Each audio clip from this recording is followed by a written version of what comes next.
Thank you, everyone. It's been very good so far. I think there's been a lot of interesting conversations, a lot of learning going on. And as I said earlier on, if you've come away with more questions about CDR than you had when we started, then I'm a happy man.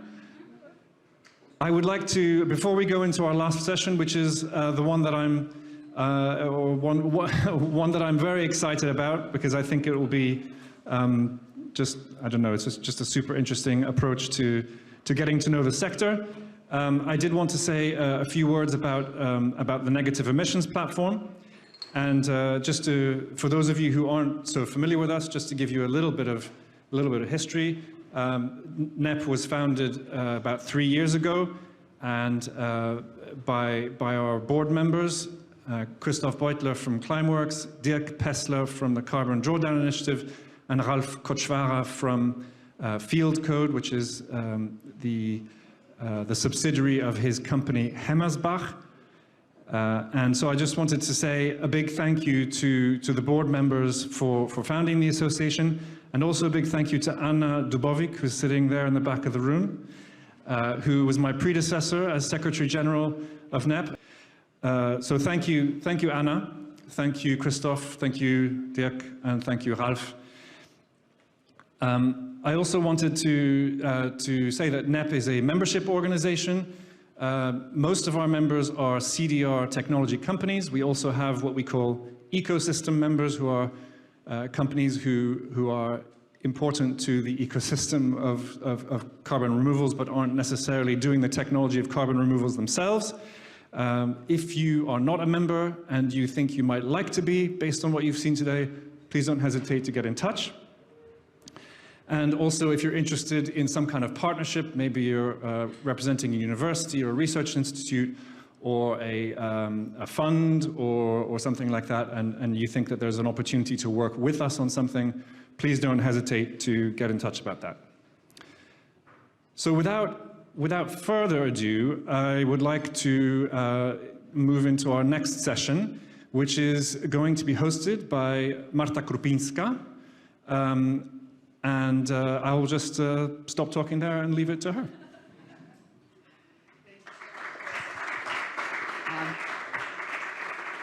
Thank you so much, Chris. And I'm always thrown when people know how to actually pronounce my name. There is a special character in my surname, and you actually remembered that it's there. What a delight. I'm so happy to be here, everyone. Thank you so much for having me. Thank you so much for organizing.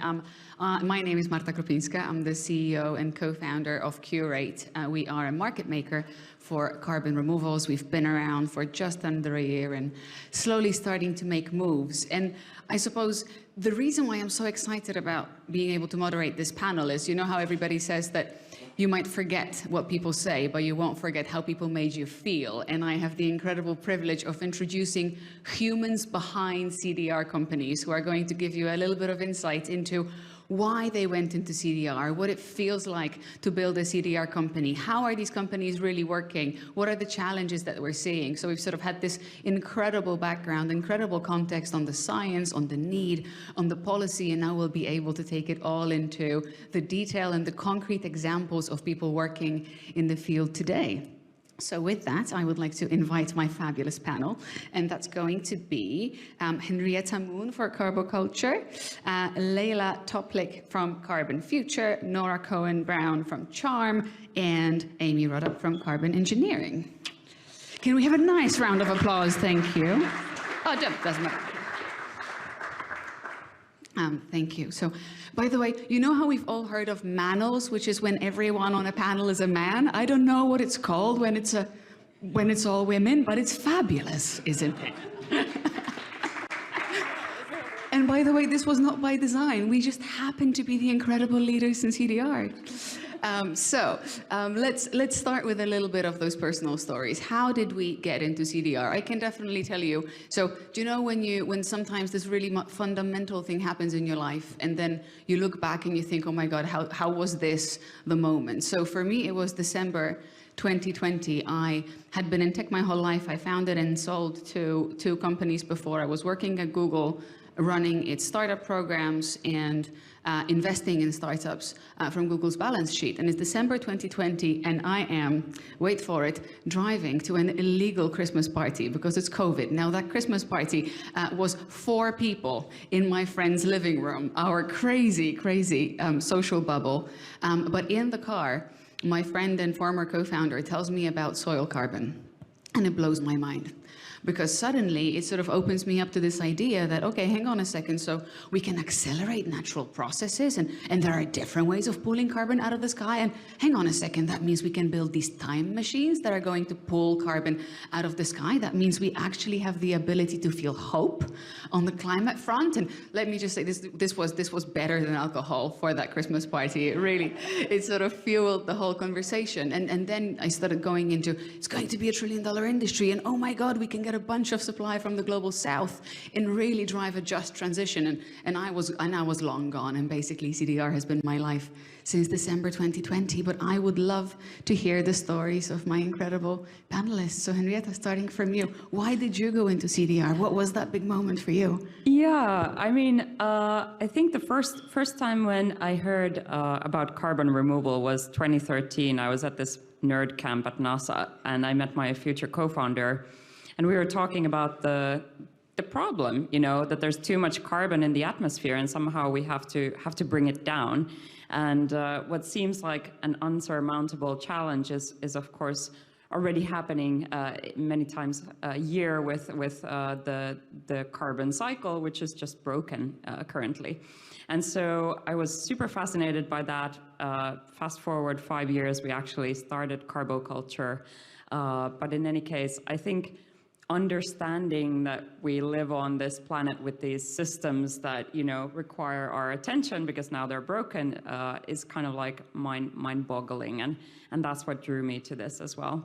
ETS was about €5 per ton at that time, so a bit early.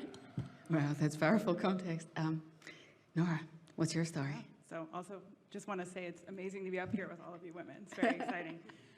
So yeah, I worked for several years in the White House in the Obama administration, and always had an interest in climate change. And I moved out to California in 2016, the beginning of 2016, and was interested in seeing kind of how I could work at that intersection of technology and policy, and ended up at a company called Saildrone that does ocean data collection. So I naively thought, you know, if I help to better measure what's happening in climate change, it's going to help create more actionable data.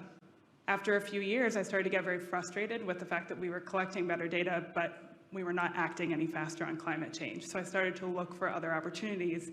And when I started to learn about carbon removal, it's really the first time in many years that I felt hopeful about the climate. And that is what led me to join Charm about 1.5 years ago. Amazing.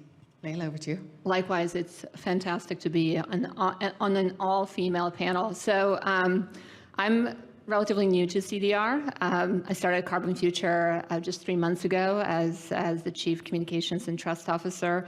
My background is in tech. I spent 22 years in tech, both in private sector companies like Microsoft and startups, but also in the NGO space. And it was actually through my work at NetHope, that is a nonprofit consortium of 65 global NGOs, so organizations like Wildlife Fund, the Nature Conservancy, Oxfam, Save the Children, and others, that I actually came across carbon removal. Last year, I had the opportunity to lead the landscape assessment of how digital technology could be used to support climate adaptation of some of the most vulnerable communities around the world. And we're talking about refugees, women, children, and many others, and smallholder farmers. And it was actually through this landscape assessment and talking to the NGOs and communities on the ground, over 33 NGOs, 12 tech companies, and also many people, many communities on the ground, that I came across carbon removal. And what really struck me was the connection between the mitigation and adaptation, the fact that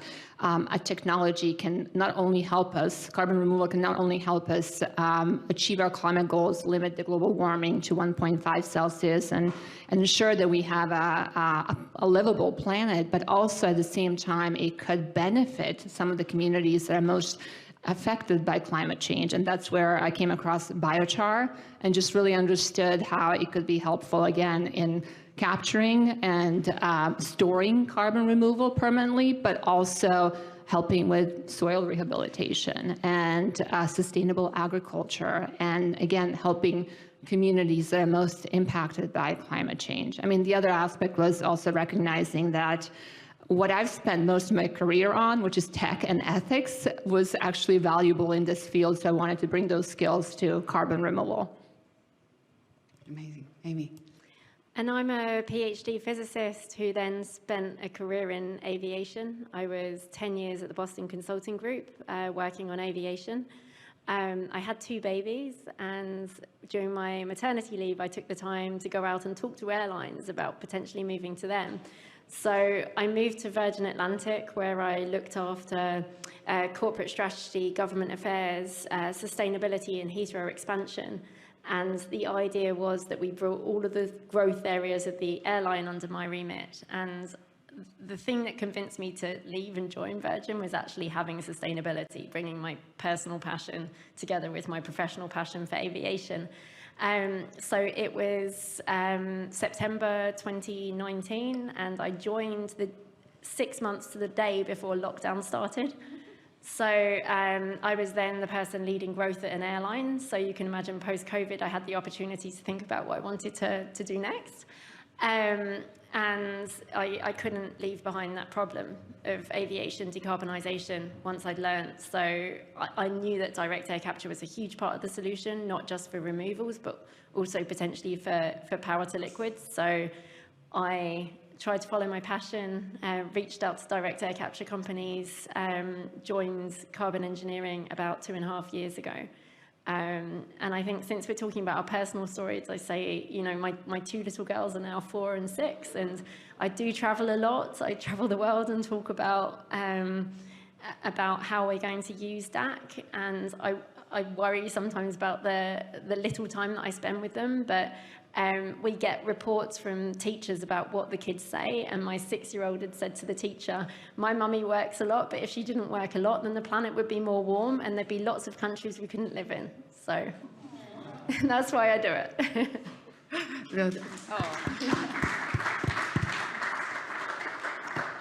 That's amazing. Maybe the next step can be that we can get all the children to want to work in CDR. You know, I hear that these days children want to be YouTubers, which slightly worries me.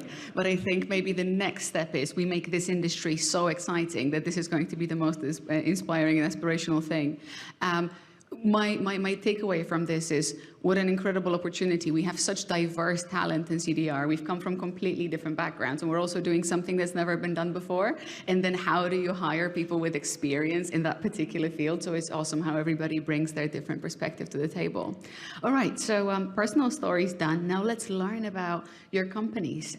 Amy, do you want to take it away? Tell us about Carbon Engineering. What do you do? How does it work? What stage are you at? So Carbon Engineering has been capturing carbon dioxide from the atmosphere since 2015. We were actually founded in 2009. Our founder was David Keith, one of the forefathers of the direct air capture industry. And it's a Canadian company.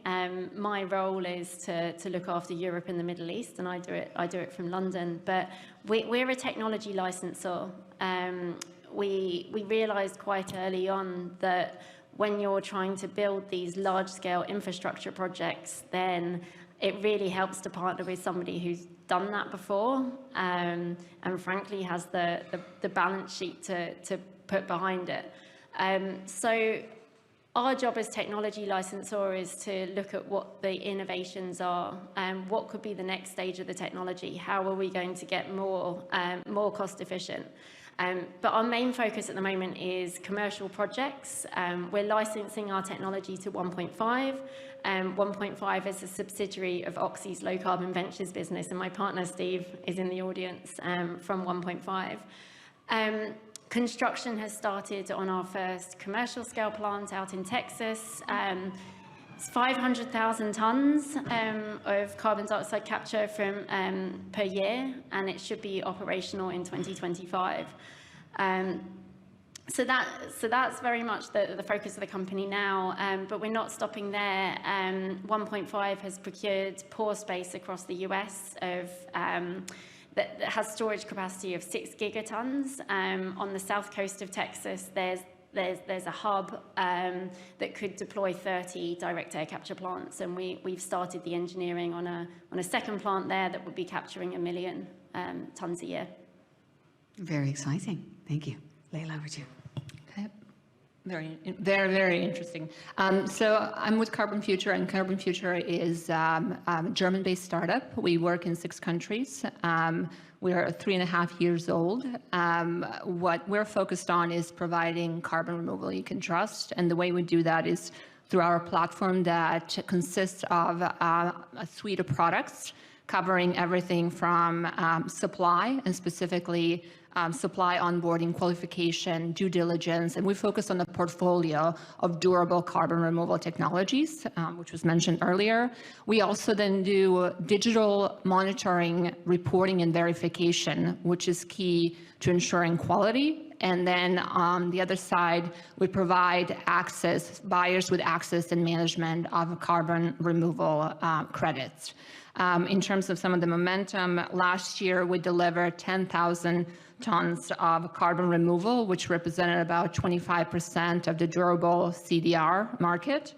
And as of just last month, May 2023, 177,000 tons have been contractually secured through offtake agreements, and another 813,000 tons agreed to be brokered over the course of the next 5 years. I'm looking forward to sharing more about the work we're doing. Very exciting.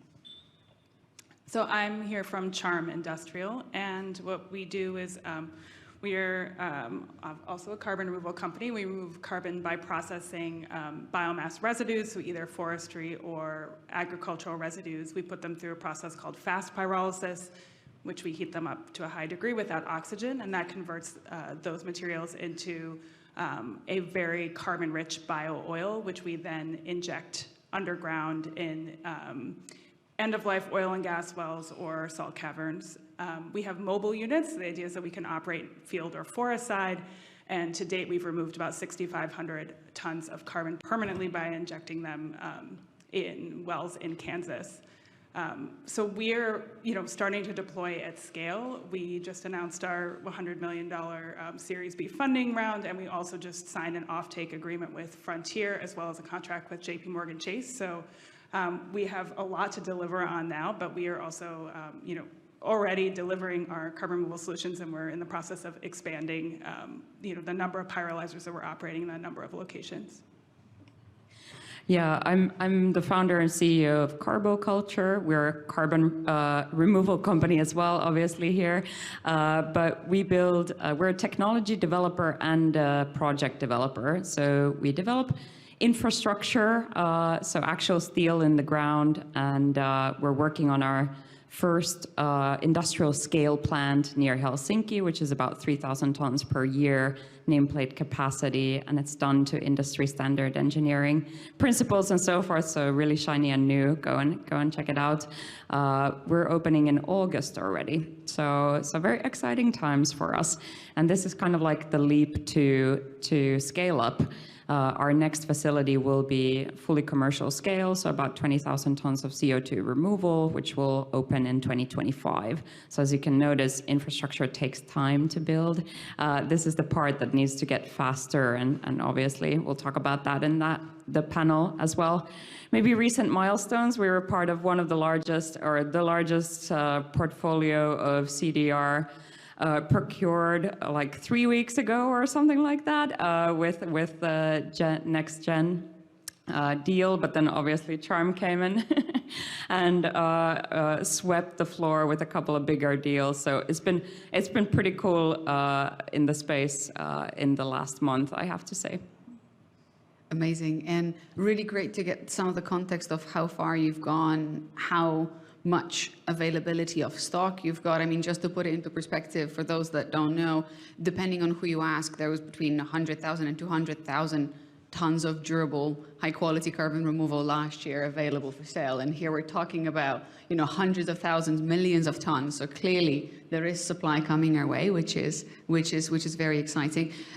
Before we go into talking about challenges, just to give it a little bit more context, we're going to be talking about financing later. But so a couple of you mentioned, like, how are you funded, or how much money have you raised? How many teams do you have?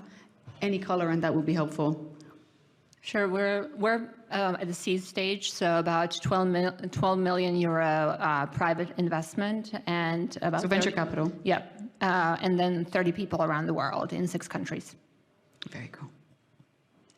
We're about 160, don't know the exact number at the moment, and our shareholders are largely strategics. So Oxy's a shareholder, we've got Chevron, we've got BHP, Bill Gates was one of our early investors, and so that probably makes up a large share. Yeah, we're VC backed as well. We're Series A stage now, so we did our seed round a couple of years ago. We raised about 10 million in VC and another, I'd say 6 million in grants to date, so yeah. Great to hear about grants. VC alone might struggle to carry all of us, so that's great. Yeah, and as I mentioned, we just raised a Series B, but we're venture-backed, and we're about 45 employees currently just in the US. All right, amazing, thank you. Cool, so lots of great progress, lots of great milestones and successes. What about some of the challenges? Or maybe even before we go there, how mature from where you sit, how mature is the CDR industry? Somebody told me that this is a billion-dollar industry with $1 trillion of attention. We know we're traveling towards the $1 trillion, but is it here yet? Yeah, I really love this question because somebody said, like, at some point, I won't give names, but somebody said, oh yeah, this doesn't actually need help because it's so mature already. I said, really, what kind of, like, could you name somebody who's delivered over 1 million tons of CO2 removal to date, or something like this? So I really think we're just getting started. That's obvious from the need that is, magnitudes higher than what we're doing today. So some soberness around those numbers is, like, very welcomed. So hopefully we can all agree, or see how much work there is to do, and every single system person is going to be required, all the pathways, all the storage pathways, like everything is going to be needed. That's my take on where the industry is today. I'll add some sobering numbers, I guess, to that our partners 1.5 have put out a scenario where they're deploying 100 to 135 of our megaton plants by 2035, and that sounds big, and you see people's eyes widening, thinking, what's deployed today, and having 135 megatons deployed out there. But then you look at it compared to what the IPCC says that we need, and we're talking 1 to 2%, and so, yeah, we need to get 100 times bigger than that pretty quickly. Yeah, I would say we're at a very nascent stage, but time is not on our side, right? So I think that there is a lot of investment, but there's also so much more needed. And I think, we're really just at the beginning in a lot of ways, but at the same time, I think we are getting to the point where there are, many projects that are starting deployment. I think that's why you're seeing a lot more attention and a lot more commitments, is because people are waking up to the need for carbon removal, and a lot of the technologies that have been found within the last couple of years are starting to get developed. But that said, a couple of years is not a long time, so we still have a long way to go. Yeah, one more comment quickly is that I think the discussion has just only recently moved to, like, oh, we need to do emission reduction super, super urgently, and we need the carbon removal to get kickstarted. So literally, like, 2 years ago, talking to some government officials of an unnamed Nordic country, like, the discussion was also, we're first going to kind of do this, like, emission reduction, and then we can talk about carbon removals. And then it's like, okay, well, you don't even have a plan for how much carbon removal you're really going to need at net zero. None of the governments actually have, like, a clear number. So how are we going to get there? You can't just order it online, a week before. Great point. LEILA, anything to add? Sure, just another The number is that we need to grow the durable CDR industry 5,000 times in order to reach some of the goals that we've been talking about here, 10 gigatons per year by 2050. So that's where we are today. So while you might be hearing some of these numbers and the fact that through Carbonfuture we're delivering tonnage and also securing offtake, there's so much more that we need to do. And I think we're going to get into challenges / enablers for the industry. Yeah. All right. Let's take it away then. Let's get into the meat of the challenges. And by the way, Henrietta, I love the point that you make around, this conversation only really being started, so much of the tension being, oh, but we need to reduce less. Let's just sort of, let's focus on this first rather than parallel pathing and rather than saying we need both at the same time. I loved the first presentation today, which was very, very clear. We need to be starting both at the same time. It's not an either or. So, probably awareness, one of the ones that are starting us off. Everybody in this room now knows, but I suppose if we ask people in the street, they might not to mention CFOs or GCs of companies. But which of the challenges do you see as most pressing for your individual organizations and for the industry at large? Well, I can start. I mean, for us, it's like we just need to get steel in the ground. We know exactly what we're doing. We're building at industrial scale. We have the technology that we've been developing for 5 years ourselves and 10 years before that in academic research. So we just need the money and we need the support to get this out. We need the offtake. We need the clients. We need the investors to see that there's a stable market. All of these things would help. Of course, like long-term, the regulated markets and so forth, but the voluntary market demand needs to be shown that it's actually project financeable. Like big companies need to come in and really secure the offtake with their balance sheet, not just kind of like saying that we're going to do this. And then we need government structures for whatever shape and form of either subsidies or first-of-a-kind financing or carbon pricing, you name it. There's a lot of different kind of tools for this, but it's pretty clear what is needed. So can I just drill into the financing piece? I think that's really important because what you've just alluded to is both financing from venture capital grants, you name it, there's project financing, there is actually revenues. Either yourself or maybe anybody on the panel, can you give us examples of what does good financing stack look like? Yeah. What should we be looking for? Just a very quick comment there. What I mean is pre-project financing. So basically when you get to your third or fifth commercial facility, there is so much backlogged capital that you will be able to access if your offtakes are bankable, if your technology is de-risked, et cetera, et cetera. It's really the first of a kind, the pre-pilots before that, and getting to a couple of commercial facilities where the biggest gap is. And there's been so many articles written on this, but yeah, I'll let the rest of it come.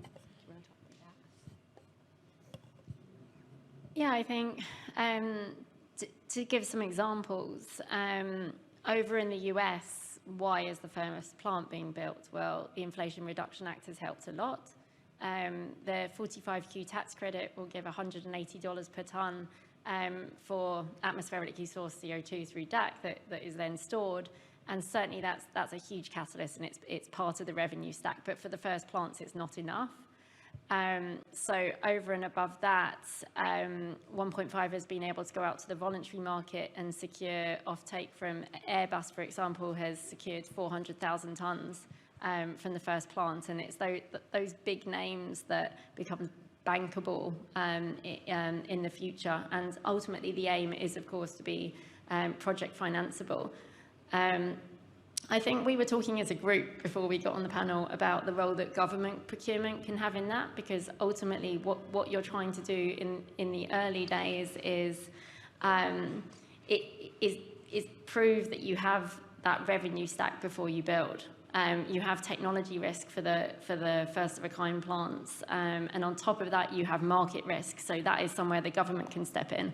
And I know we had a really active conversation about it, so I invite my fellow panelists to talk about government procurement as well. I was going to talk about demand on the buyer side, but go ahead.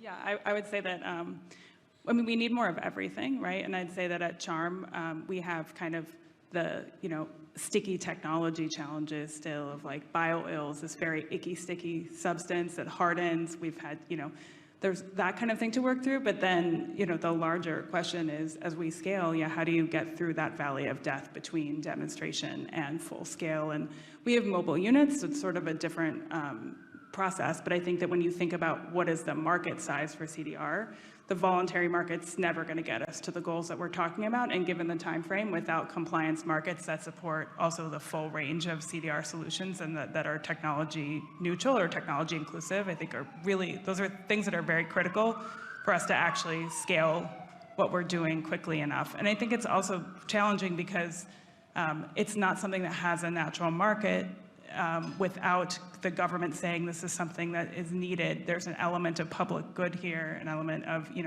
this being something that has to happen in order for us to have a livable planet. And so I think that means that this is different from other sectors, and that having the government get involved in terms of things like procurement and tax incentives is, going to be part of the picture, and also in setting standards as well.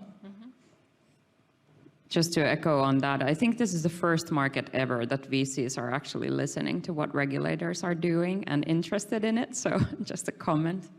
It was really interesting in the previous session to have a venture capitalist talk about close collaboration with policymakers. It is indeed super interesting, and I think there's also a piece here which is around. So definitely, when at Curate, when we speak to suppliers, a lot of what we're hearing is when we're asking them, "What do you need? What's the issue?" Like, we need demand and we need financing, and it's always the same conversation. I think sort of me entering this market, I thought there'd be a lot of like, we need to figure out the science, and obviously we do, but it feels like there's an incredible wealth of amazing science and technology out there, but not necessarily the financial stack to get it off the ground. And one of the other things that I've seen, especially even in our own sort of financing round, was many investors going, "Oh yeah, that's really cool, but where is the software?" I'm like, okay, but there is the science and the infrastructure, and there is literally carbon being pulled out of the sky, and it needs to be looked at differently. It's not just, can you pen test 10,000 lines of code or 100,000 lines of code? Just on final piece on the financing side, are you hopeful? Do you think it's moving fast enough? A lot of us are talking about it. We're talking about bigger commitments. We're talking about VCs entering this market. But are you, in your organization, seeing faster rates of capital deployment? I mean, I can just take it super quickly from the VC side. So early stage is like super saturated. There's enough people there. I think the around the first of a kind, like larger Series A, Series B, is where the tight spot comes in. So we are seeing some funds in the around the B stage actually thinking of also having an infra pocket. So really being able to kind of put dual capital formats into the company. So VC is like a super expensive form of capital. Infrastructure is like much cheaper, and now with climate, you can actually get to those returns quite nicely in carbon removal as well. So I think that's what's going to happen, but it's early. It's not going to help the people who are in the market right now. Yeah, what I would say, and I will toss this over to LEILA with this comment, is that I think that there is a lot of financing available, but I think what the market needs more than that is demand. Because I think that in order to get that financing and to increase the amount of financing, if there isn't more demand, that won't happen. Yeah, no, absolutely spot on. And that's also one of the signals that the VCs are looking for, because it's a typical signal that VCs look for in all of the other industries is there demand? Is there somebody who's going to buy it? And plus one on the national procurement, because that can actually provide the much needed medium to long-term investment and a signal to the VCs. So in terms of the demand, similar to what you said, Marta, that's what we hear too from on the supply side is, where's the buyer? And how do I get also pre-financing so I can actually get the project going? One of the things, and there are a number of pain points that we are hearing from the buyers, and maybe just to set the context, the current group of buyers that we're talking about is 16 to 20 maximum, and we need to grow to 50, 100,000 in order to, again, scale this industry to be climate relevant, which is what the conversation has been around here today. One of the pain points, there's the price as a pain point, which we can get into as we talk about portfolio approach, but the other one is that we keep hearing about is around reputation. and trust. Trust in high quality, durable carbon removal, and really understanding what is high quality, what is long-term versus some that might not be as durable as the buyers are interested in, and they're worried about their reputation. So what we've done at Carbonfuture, we built the infrastructure for trust, and just recently consolidated that into a more systematic approach to operationalizing trust across everything we do. And we look at trust as 5 key dimensions: transparency, quality, impact, both in terms of environmental and societal, innovation, that includes innovation in terms of all of the different carbon removal technologies, but also technologies so we can gain efficiency and scalability and auditability. And then lastly, collaboration and collective action in order for all of us to make this market successful. The one thing that I want to touch on, because it's come up a couple of times in the discussions here, is actually the dimension of quality. And just to give you an example, how we operationalize quality and signal to the buyers that they can actually trust what we provide is that we only work with credits that have robust digital measurement reporting and verification that is tied to an independent and established third-party standards. We also engage with third-party validators and auditors, again, to ensure the credibility of our credits. So I think we can't underestimate some of these pain points that the buyers are facing, and we have to build the industry very fast to scale to the growth that is needed, but also doing it in a way that is bringing them along on the journey and getting that next wave of buyers engaged. Super. So can I just, out of curiosity, can we get a show of hands? Is anybody in the room a carbon buyer? That's what I thought. I don't want to tell you. Or how many of you speak to buyers of carbon often?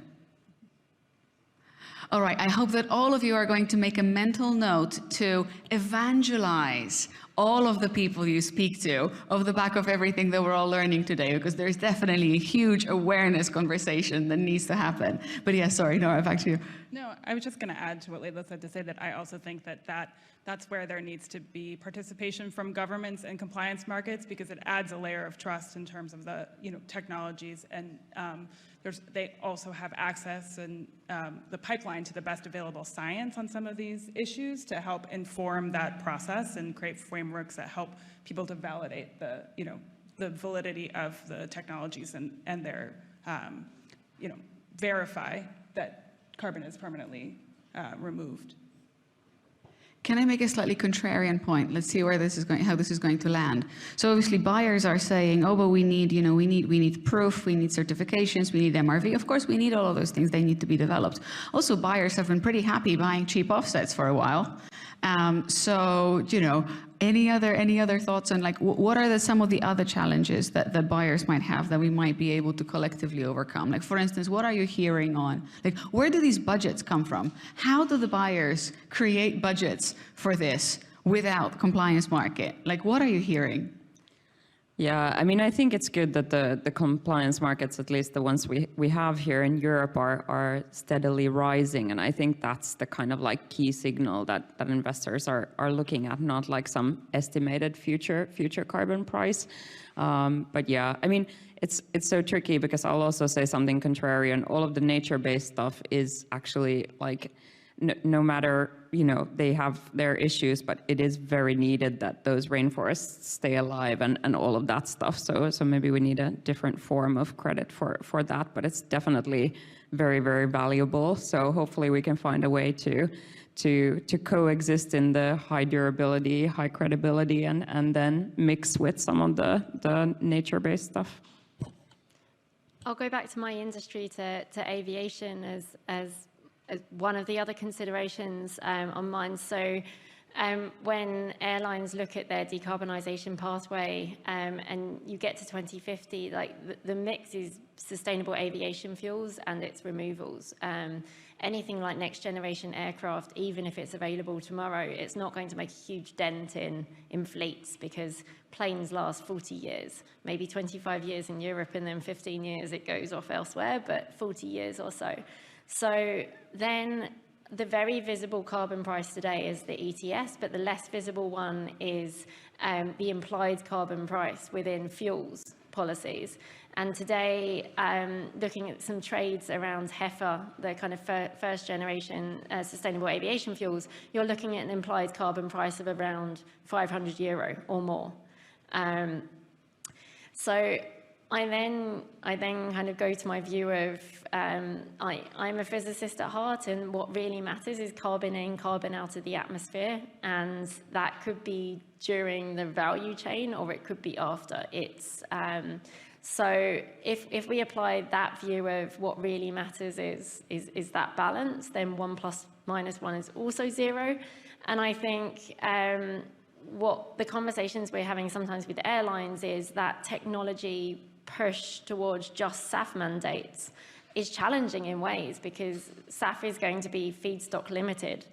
And prices are going to go up. And what if we open the field and said there are other ways, and removals are also a way to decarbonize aviation? So I think it's that kind of, specifically within aviation, one is labeled in sector SAF and one is labeled out of sector permanent removals. I look at it as a DAC company, and I say, eventually what you're going to see direct air capture doing is probably having a source of CO2, and some of that will flow to power to liquids, some of it will flow into storage, and we'll probably juggle between the two depending on demand. How is one facility half in sector and half out of sector? Investing in removals is supplying CO2 for power to liquids later. I would say that I think that the lack of reliability in the offset market has meant that the current buyer market is very fragmented, and buyers approach it from a number of different angles, because many of them are now much more, you have some buyers that are still willing to buy low-cost offsets. You have some buyers that are worried about the reputational damage from having bought low-cost offsets, and I think that it means that really when we mature as a market, there needs to be differentiation between the different levels of removal, and there is all of this stuff has to happen, and it's really in all of the above. But I also think it's important to remember that we're not just looking to offset emissions, we also need to remove emissions that have already been emitted, and getting to the point where we're actually can keep emitting is a long way away from where we are right now. So I think that it's very important that there be sort of different value within the market in order to ensure that as much permanent removal can happen, in addition to all of the kinds of things that are nature-based and other types of offsets as well. We always push for like a portion of your portfolio. So if you buy offsets that are available today, or should always be removals, but the kind of nature-based removals that are available today, that's fantastic. You're doing a job. You're buying time. You're locking carbon away, but you're not necessarily securing the future supply. So think of what you can do is both lock away carbon today, but also support the future supply. So put a percentage towards these solutions that are going to grow in volume. And internal carbon prices is one way of doing that as well, like Swiss Re did with the 100 going to 200 by 2030. Yeah, for the buyers that are price sensitive, we do the same, although we focus on technological, durable portfolio. It is the same thing, which is don't wait for the perfect solution, get started now. If that means a portfolio that also includes potentially less durable, it is the starting point. And that's in terms of the value proposition to the buyer, obviously, in addition to benefiting their business and employer branding, it's also market making. And that's something that we need to think about. And again, as policymakers, you have a role to play. And I think we've shared a couple of ideas, including targets. We need targets. And I love that we've come to portfolios, not least because that's literally what my business does, building portfolios of carbon removal. And there are a couple of things that we really believe in. One is that we need all of the methods in the round to get to not a single method will scale up to 10 billion tons. We need all of them all at the same time. They all need to have an opportunity to grow. We need stuff that's exposed, already removed. We need the future ex ante. We need the global north. We do need the global south, and carefully consider the impact that it has. And we have to manage prices. And we know that if we don't do that for clients, then they might not have the ability to create those budgets from thin air. It's what I'm hearing a lot from CFOs and general counsels is this year is really the first year that they're seeing carbon removal and incoming compliance on net zero on the risk register. So this year they realize it. Next year, maybe go do a pilot. I think probably 2025, there might be some magical shift in the industry, but we all need to survive and thrive and build and innovate between now and then. So given that this is a policy conference, I hear, this is the minute that we're all here, building businesses. So there's an opportunity to have an ask. So what are our asks? What do we need from policy support? What policy support is most needed to match the required growth in this sector? I think we talked about a few. Maybe dedicated ambitious targets for carbon removals. Yep. And then another one was around public procurement as an investment in making this market. Yeah, then the funding side is like pretty critical that obviously the US and Europe have very different takes on, but it just needs to be a little bit more streamlined, faster, more of it, etc. And perhaps, like Christoph likes to say as well, directed for carbon removal specifically. So yeah. Yeah, I would say that, as we've talked about quite a bit, I think compliance markets in general are very important, but I think that there's a lot of also things like procurement and other investments that can help to get projects in the ground and up and operating to help demonstrate the value of those projects. And I think that those are really important tools as well. But I think it's also just important to ensure that policies are inclusive of the full range of permanent solutions and, don't pick winners and enable there to be innovation and kind of help to spur that innovation as well. Yeah, and maybe that assurance is also what the investors are looking for. Voluntary carbon market is in its nascency still growing like crazy, but in any case, that assurance that okay, this is not a part-time thing. It will be there. It has government support. We're serious about this, et cetera, et cetera. That can kind of like go a long way. I'd also think globally.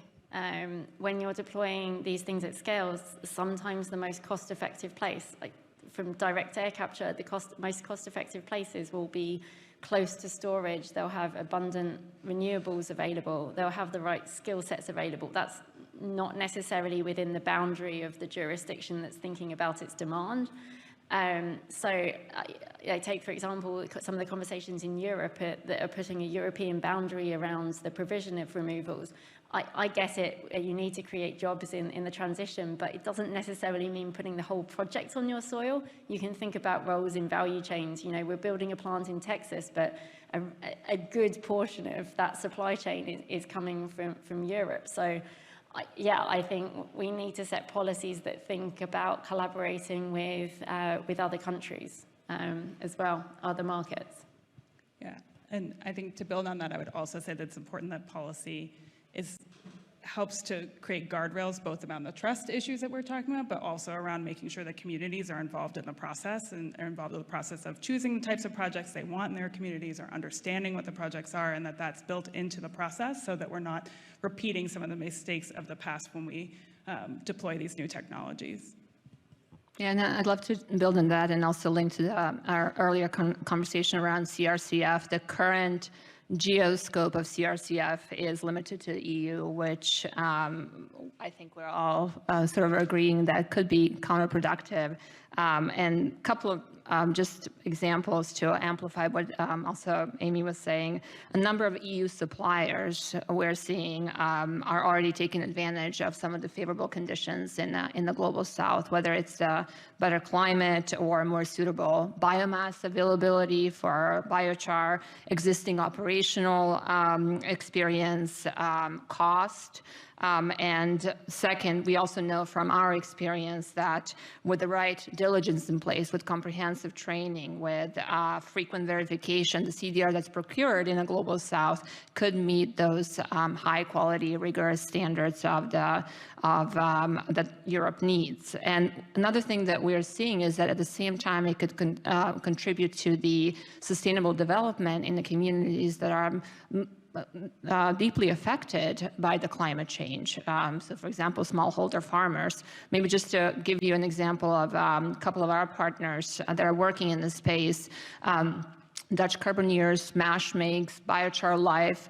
are all working in places like India, Malawi, Tanzania, Kenya, and they're taking basically available access biomass that a smallholder farmer would often burn, which is, you could imagine, is contributing to air pollution, and they're actually using that to sequester carbon through biochar. At the same time, what is also happening is that that's helping enhance water and nutrient retention in soil. It's helping with sustainable agriculture, and it's contributing to the livelihoods of the smallholder farmers. So if we are to source CDR from outside of Europe, we can ensure a supply of CDR while also promoting sustainable development in many of the marginalized communities around the world. That's such a powerful point, and I actually really love that, you know, many refer to carbon removals and its growth and development as the space race of the 21st century. And if this is the biggest industry that we will have ever built, then what if we made it just and equitable from the get-go, rather than a bunch of us trying to solve our own problems and then inflicting a bunch of it on others 20, 30, 40 years down the line? I think this is such a powerful point. I want to make sure that we have ample time for questions to our esteemed panel.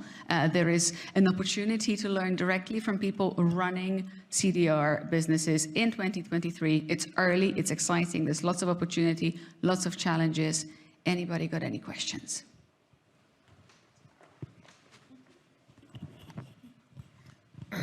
Yeah, hi, Jan-Philip Wassenaar from Nature Credit. I got a question on the scope 1, 2, and 3 reporting that companies have now done. So we kind of, a lot of the emission carbon stuff has moved from the marketing department to the CFO's desk, and he now has got a big number sitting on his desk under scope 1 and 2. Do you see any kind of change in interest on the back of that reporting? Because now they realize how big the problem is and how big the gap to zero is. I'll take one stab at that. I think the more companies are understanding how much carbon they need to remove in the coming decades, like a lot of companies are looking at, should we start doing this, or how should we get access to credits in a long-term fashion? And so a lot of companies are actually interested in joint ventures or funding carbon removal or somehow playing a more active part than just being a buyer. But definitely the first step is that they understand that they want to start getting access to supply now instead of being at the whim of you know, whatever the price is in the future. I think a couple of things I'm celebrating in the European Union and the Corporate Sustainability Reporting Directive and the Green Claims Directives that are putting transparency on corporate claims, and it's no longer such a Wild West. And I'm not a policy person, so I might use the wrong words, but I think to also have definitions in there as well as shining the transparency is probably the next step. But those two things mean it's already landing on CFOs' desks as a risk, and then it's easier to have the conversation as a quality, highly durable removal once it's already seen as a risk. Yeah, and obviously it should be seen in the boardroom as like, you need to feel the pain to start actually decarbonizing as fast as possible. And that's what we hope that every single, you know, top board in Europe will be looking at now, like, okay, what is our footprint and what do we do about this? It should help that greenwashing becomes securities fraud in a few years. Yeah, I certainly think it helps the market, but I'll also echo something that was talked about a lot earlier, which is there also has to be twin goals, put forward in terms of both decarbonization and carbon removal so that we can scale quickly enough, right? But I think that the more accountability there is, the more interest there is in, dealing with those hard to abate emissions using carbon removal. And if I may add as well, I think it's really interesting what you say about some buyers wanting to go beyond just buying, but also investing or doing joint ventures. In my experience, this can actually be a bit of a double-edged sword in that we do a lot of work in the finance industry. And the number of banks I'm meeting that are saying, oh, we want to set up a venture capital arm to invest in CDR, but we don't want to buy because it's too expensive. I'm like, well, I'm not sure that's going to fly, because how much is that equity going to be worth if nobody's buying because nobody's willing to swallow the cost? So I think this is both very encouraging and brings us back to the point around demand. We need to drive purchases. Now, recognizing how expensive it is, whilst indeed it's also a way in which we can encourage further decarbonization, because it should be cheaper to reduce than remove. We want people to reduce first and then remove. Going back to the scope 1, 2, and 3, I think maybe there are ways in which we can also work with buyers to help them understand, okay, maybe you might not be able to afford to remove all of the scope 1, 2, and 3. Start with scope 1 and 2, become operationally net zero, and build a muscle to learning how to invest in all of it. And again, this is when twin targets come into play, because it might be, you'll be on track if you remove your scope 1 and 2 next year, and then you travel towards scope 1, 2, and 3.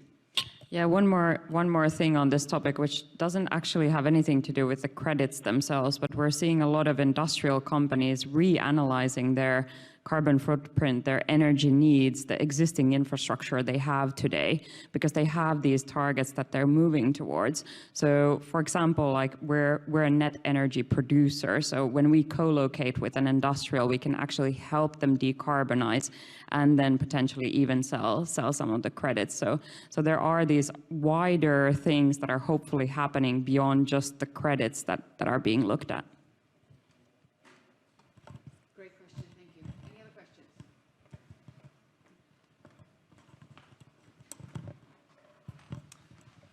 Yes, I wanted to ask a question, because you were talking about the needs for buyers and for capital markets and investment and what could be optimized in the regulatory framework. But what do you think is still needed on the labor side? Is there any kind of skill shortage or expertise? What really needs to be developed on that side in order to go through and help this market grow and become more mature? I would say on our side, first of all, I think it's a huge opportunity. I think there are a lot of jobs that will be created by this industry. And I think in the specific case of Charm, one of the things that we're excited about is that to inject oil back underground takes the same skills as to take it out of the ground. So we are able to re-employ people without retraining them. And I think it's a really big opportunity. And we also will create a lot of operational jobs, operating pyrolyzers, repairing pyrolyzers. There's just a lot of potential there. I'd say that there will definitely also be skills and training needed, and I think it's something that we're talking about as a community. How do you actually engage with universities and partners to start training the next generation for these types of careers? I'm curious to hear what Amy says. But I mean, for us, yeah, there's like a couple of different sort of, there's like skills needed to operate the facilities and the logistics and all that. And I'd say that kind of like almost exists today. You just need to bring them in and bring them into the story. But then there's the sort of like core innovation, engineering, leadership skills. And necessarily they're not transferable from always like age-old industries where people have been working for really big companies and so forth. So there's obviously a little bit of adjustment, and then how do you get engineering who are really, really vested in what you're doing and know how to do it professionally. I echo, one of the talks today, more mechanical engineers, more chemical engineers. We need all of those skill sets because we're dealing with, elements. So we need people who know how to engineer stuff. I'm going to agree with what both of you have said, and then add that some of the stuff that we've talked about is we're going to require unprecedented rollout of projects. So you're not talking 1 to 2 large infrastructure projects a year, you're talking tens and then hundreds. And that requires quite a different operating model, where you might go from kind of bespoke project engineering for a specific plant to optimize it, to just having to go in manufacturing mode and putting out plants that look like each other, and just people that know how to follow standard operating procedures. And how many people out there have kind of written that standard operating procedure from scratch versus just followed them? So you need that kind of skill set that can start from scratch. So I will end it with probably a plug back to the professional services, which is where I come from. But like when you think about these operating models, there's probably a role for kind of the management consultancies out there. But I was thinking more also lawyers. At the moment, these offtake agreements are happening very bilaterally. Like, how do you agree with somebody something for a project that's not already done, and build in the right risk sharing across the various different parties? Well, you need a lot of lawyers. Eventually, this is going to have to be a tradable commodity. You need a lot of bankers. I'll just quickly echo what Amy said as well. It's like also the supply chains, the logistics, the raw materials, like all of that kind of needs to happen like off a conveyor belt. Kind of like why solar and wind came down in price per kilowatt is that they had this like serial manufacturing, modularity, and all that inbuilt. Whereas, you know, hydro or nuclear or something are like super expensive and only getting more expensive. So you don't want to go down that like custom built route like Amy is saying. And so kind of like not just the engineers, but everybody who understands that is like critical for companies. Yeah, I love these examples, and such a good question. The only other one that I would actually add is, speaking of transparency being core to trust, is, and I come from the data and AI space, is how might we leverage actually data science, IoT, machine learning to bring more transparency and efficiency to tracking, so we can ensure the quality of carbon removals. Amazing question, thank you. And the last thing I would add is, and this has been actually really interesting for me moving into the climate space a few years ago. We celebrate the gender diversity on this panel. I spend a lot of time in incredibly white rooms, this one included. And I think if we're really going to have a just transition where everyone's included, then we also have to make sure that there is talent that comes from around the world, because it's all well and good for us to sit here and say, oh, we're going to include the global south, but not give these jobs, especially the senior jobs, to people from those communities. So I think that's another facet that we can all work on. But thank you so much for that question. And we have time for at least one more.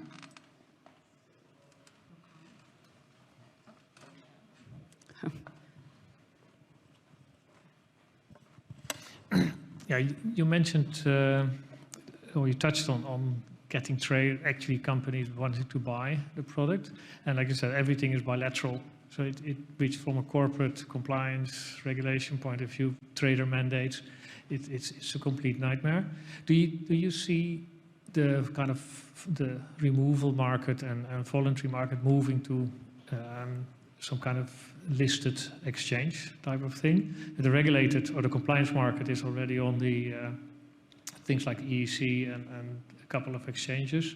And I think there's one more or less voluntary carbon market, air carbon exchange in Dubai, and that's about it. That you can't trade if people don't have access to listed products. You need a prospectus, you need kind of, if you think about scale, that you need this capital market infrastructure, KYC, AML, settlement.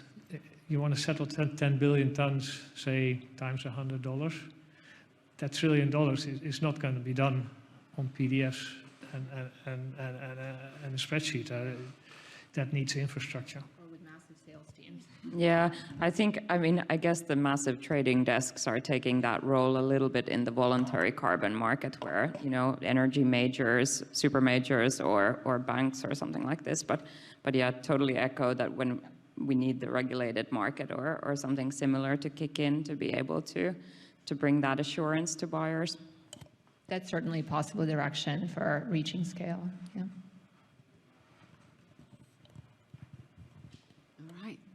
Thank you. We have 1 minute left, which might not be enough for another question, but I think I just wanted to really thank the panel for their candid, honest, passionate responses. Thank all of you for the questions and the attention. Thank Chris and Alina and all the organizers for having us. And I suppose we can continue the conversations into the evening. But yeah, Chris, over to you. Thank you.